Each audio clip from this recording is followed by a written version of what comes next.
El día de hoy conversaré con el doctor Winston Díaz Pérez sobre la reclamación internacional de pensión alimenticia. Bienvenido, doctor, y gracias por aceptar esta invitación. ¿Usted nos puede definir qué es la pensión alimenticia?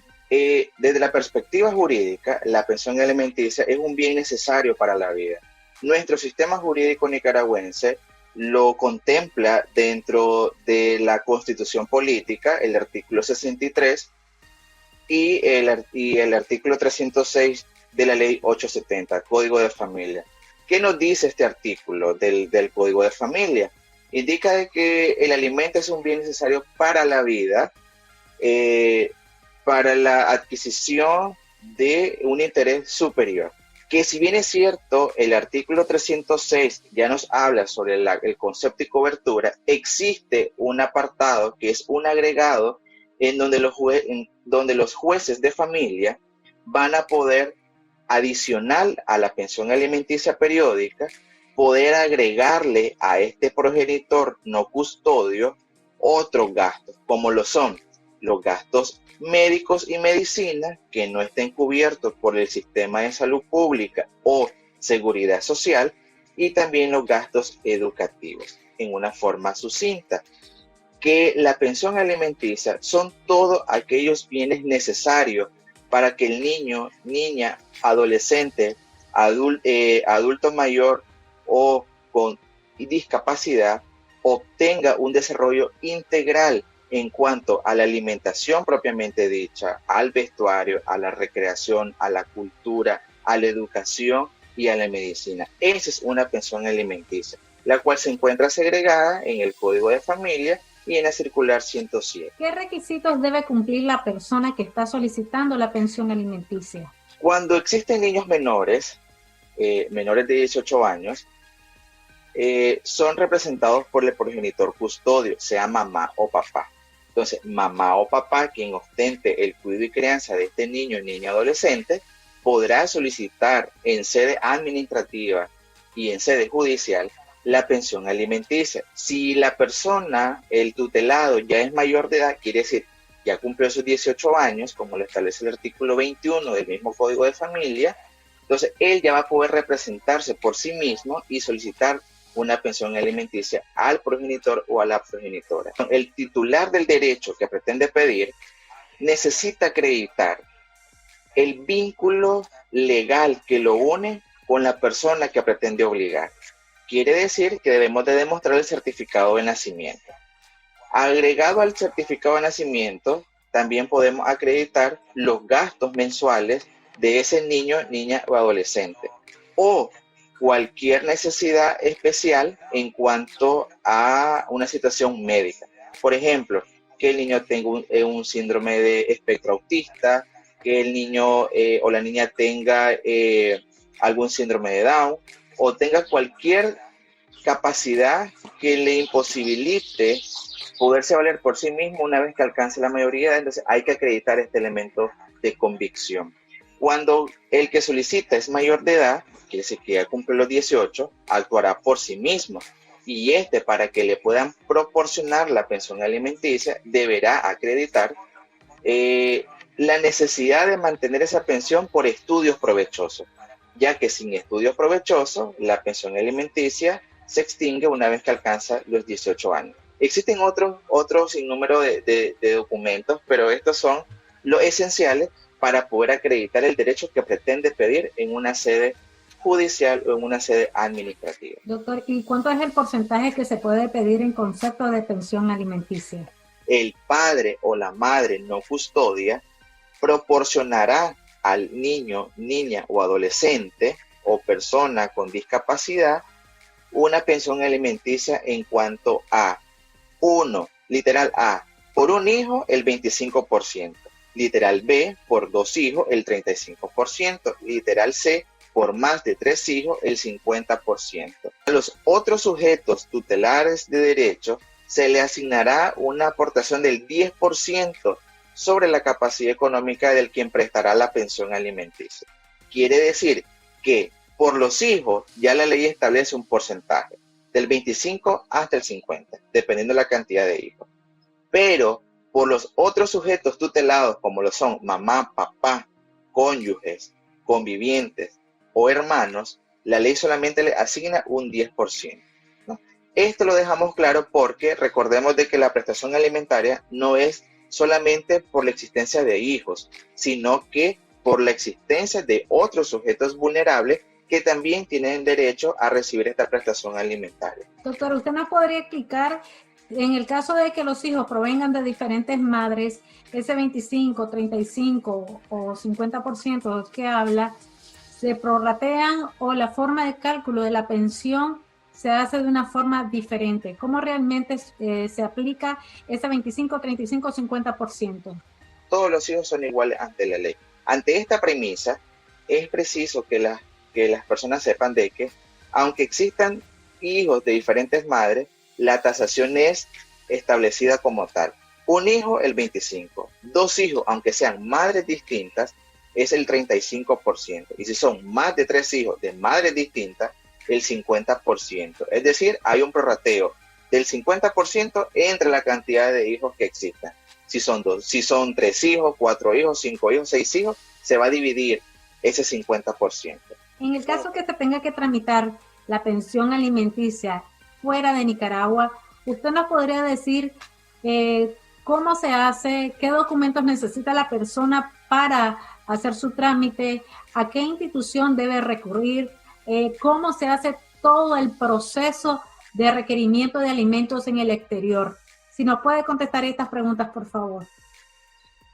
Para que la sentencia pueda ser ejecutado, sea en Estados Unidos, sea en México, en la Unión Europea, en España, en Honduras, ¿qué es lo que necesitamos? Iniciar el proceso judicial en el país de origen donde se encuentra el niño. ¿Cuál es el país de origen? En este caso, Nicaragua. Como ya dijimos, primeramente, ¿quiénes son los sujetos tutelados para pedir alimentos? Ya tenemos que son los niños en un primer momento. Dependiendo de la cantidad de hijos, entonces la mamá o la progenitora custodia que tiene al niño en Nicaragua solicitará mediante Defensoría Pública la tramitación judicial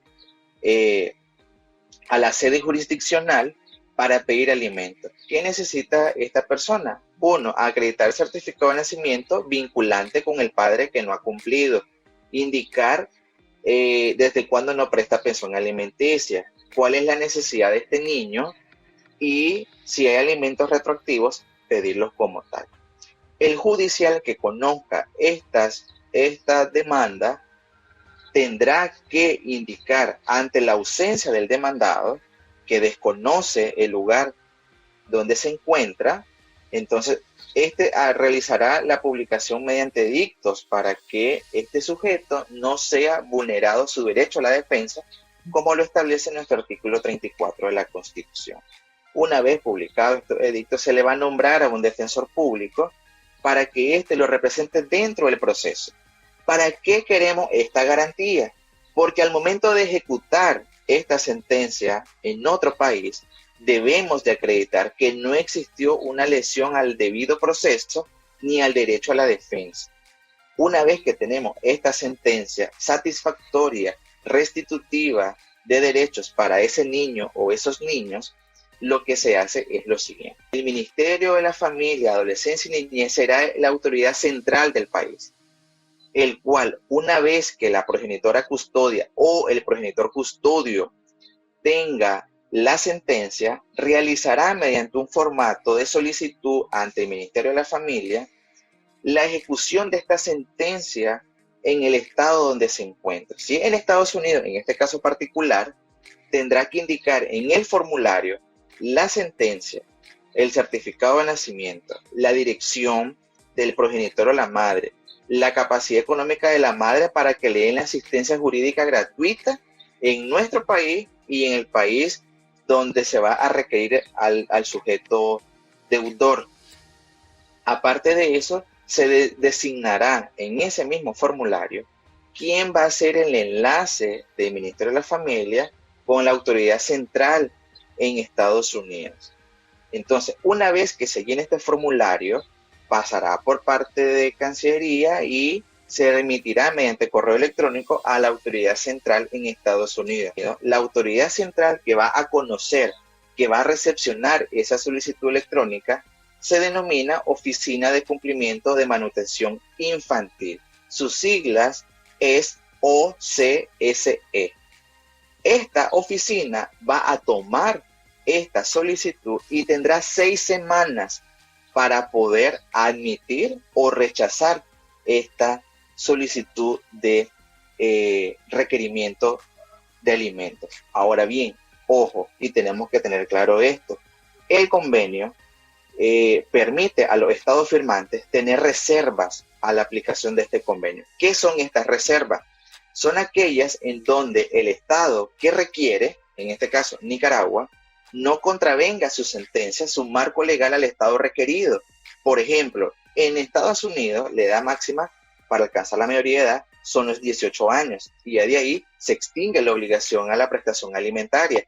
Sin embargo, en nuestro sistema jurídico, aunque se alcance la mayoría de edad, la pensión alimenticia puede subsistir hasta los 21 siempre y cuando este sujeto tutelar tenga un estudio provechoso. Entonces, si en Estados Unidos solamente se cumplen hasta los 18, esa es una primera reserva, que el estado requerido diga que no va a poder ejecutar la sentencia porque el tutelar del derecho ya es mayor de edad y ya no se puede ejecutar. Sin embargo, cuando existe una sentencia compleja, por ejemplo, que dentro de la misma sentencia exista un menor o un niño o niña adolescente y una persona adulta que también recibe esta pensión, entonces ahí la reserva puede ser empática, puede ser amplia y ejecutarla porque hay un derecho titular y lo importante es que nuestras sentencias no pueden ser atacadas en el fondo.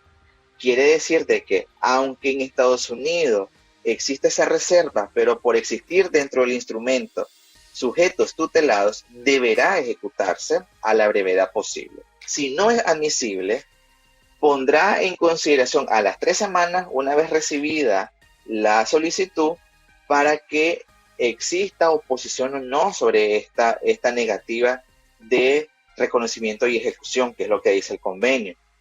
Entonces, una vez se remite esta negativa a la autoridad central, que sería el Ministerio de la Familia, y este hará las gestiones pertinentes para poder remitir nuevamente el cumplimiento de este instrumento que es una sentencia. Ahora bien, si es admisible esta ejecución y reconocimiento, entonces esta autoridad central que estamos hablando, que es la Oficina de Cumplimiento de Manutención Infantil, tendrá la obligación de coordinar lo siguiente: la ubicación del supuesto deudor, que esa dirección ya la tiene que proporcionar el estado que está requiriendo, es decir, debe estar plasmada en el formulario que es el anexo 1 del convenio internacional. Entonces, al haber establecido la dirección, la Oficina de Cumplimiento de Manutención Infantil buscará y filtrará a este deudor en el estado en el que se encuentre para poder requerirlo. ¿Qué medidas coercitivas puede tener la Oficina de Manutención con este deudor? Pueden existir 6. ¿Cuáles son? La retención salarial, el embargo de cuentas, la deducción de la seguridad social, la retención de pensión de jubilación, la denegación o suspensión de licencia. Entonces, estos son los mecanismos que esta Oficina de Cumplimiento de Manutención Infantil puede ejercer en contra del deudor para cumplir fielmente la sentencia emitida por un país extranjero. Doctor, ¿qué sucede si la persona que está demandando por pensión alimenticia desconoce la ubicación o el domicilio de la persona a quien se está requiriendo para que pague esos alimentos? En Estados Unidos existe la Oficina Estatal de Desembolso. Ahí es donde este deudor deberá depositar las pensiones alimenticias. En un supuesto, el Estado que requiere no estableció una forma en cómo recibir esa prestación alimentaria. Entonces, esta autoridad central en Estados Unidos hará el enlace pertinente para que de esta oficina se remitan los fondos a una cuenta del acreedor. Pero en el caso de que este deudor cambie de estado, entonces la autoridad central, que sería la Oficina de Cumplimiento de Manutención Infantil, pondrá en conocimiento o trasladará a la Procuraduría Federal para entablar una situación de omisión a esta obligación.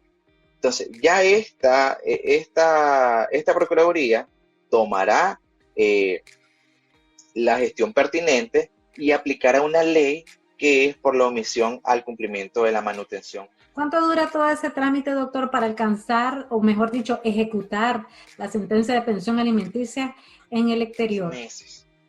6 meses completos para tener una respuesta satisfactoria ante la ejecución de una sentencia.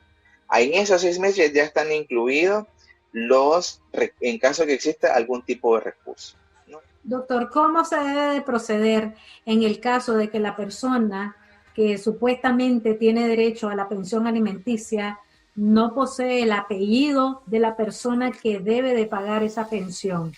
¿Cómo se tramita en estos casos la pensión alimenticia? ¿Qué realmente se debe hacer?